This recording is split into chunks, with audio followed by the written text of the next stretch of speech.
Imaginez un combattant au milieu d'une arène sans aucune arme pour faire face à ses adversaires. On peut dire que la situation est loin d'être à son avantage. Tout comme ce combattant a besoin d'armes pour se défendre et se protéger face aux attaques de ses adversaires, un chrétien doit lui aussi s'armer continuellement pour vaincre et avoir le dessus sur ses ennemis. Par sa grâce, le Seigneur nous a équipés d'une puissante armure spirituelle qui nous permet de rester fermes et de toujours remporter la victoire dans nos combats. Éphésiens chapitre 6 nous dit « C'est pourquoi prenez toutes les armes de Dieu afin de pouvoir résister dans le mauvais jour et tenir ferme après avoir tout surmonté. Tenez donc ferme, ayez à vos reins la vérité pour ceinture. » La première arme est la vérité.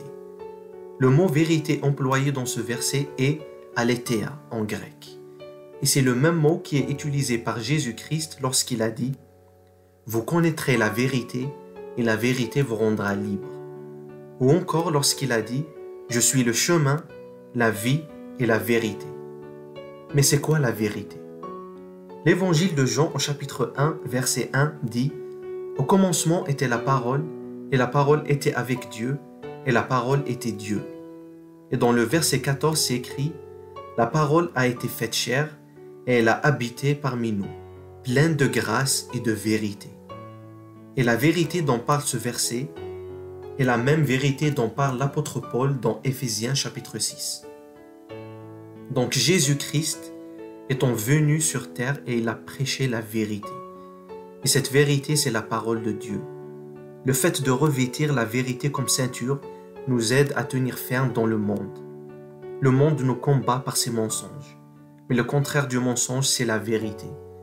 Et la vérité est la parole de Dieu.